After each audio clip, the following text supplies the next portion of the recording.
So speaking about Trill Burgers, now where they're transitioning towards your business ventures, Yes.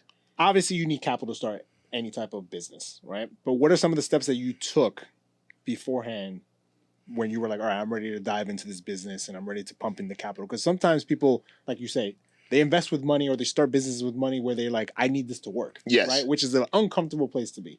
So what are some of the steps that you took personally in order for you to make sure that you had a proper business plan and the capitals that you needed in order for it to be as successful of a venture as it is today? Trill Burger had a lot of energy from a lot of different places.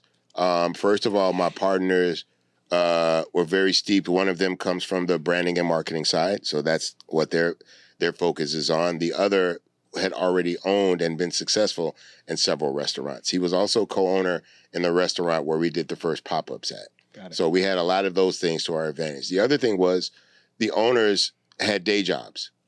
Okay. So we never, to this day, we've only taken minimal. Like at one point we were like, we got to take a management fee because of what we're doing. So we were getting like $1,500, $2,500 a month, but that doesn't pay anybody's bills. Right. Like I still have my day job. My two owners have their day job. So we do not take the profit out of the, we've stopped taking those management fees, in fact, and we keep everything in the pot.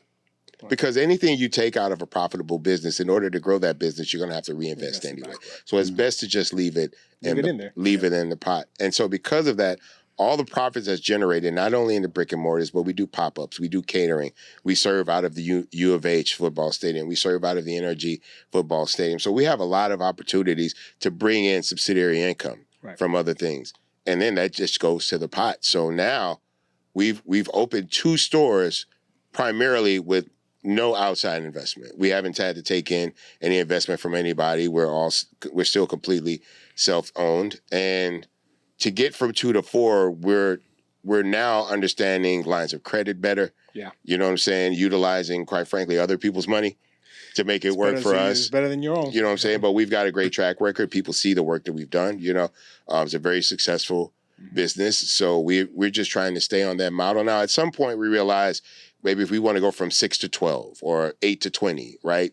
If we look to scale on that level, we're going to have to look at either bringing in some level of financial investment or some level of real estate partnership, because real estate primarily becomes the biggest expense. Is the land that we're growing on and building out these things. So we're very careful not to scale quickly. Right. We're going to 4 stores now, and then we just want to sit and chill for 6 months. Because of our rapid expansion, we've basically been hiring whoever we can hire, just trying to get warm bodies in the kitchen to cook food.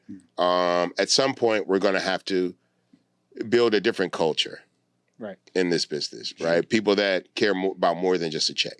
Yeah. So we're thinking about these things smart.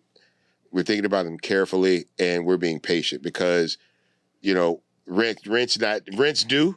But we've got something to pay for. Like I've got other money to pay for it. So I can be patient. Now with rap shit, I might need to step it up and kick it up a notch, right? Speaking engagements, do a little bit more on that stuff. But I want to make sure that I keep myself as available as possible as this company would need me, and try to be smart with everything we do spend money on. Right. So that we're doing things the right way, in a calculated way that doesn't waste any necessary capital. Right. You know, we want to be as profitable as possible while having a minimal cost as possible, that doesn't compromise the quality of service or food that we serve. Right.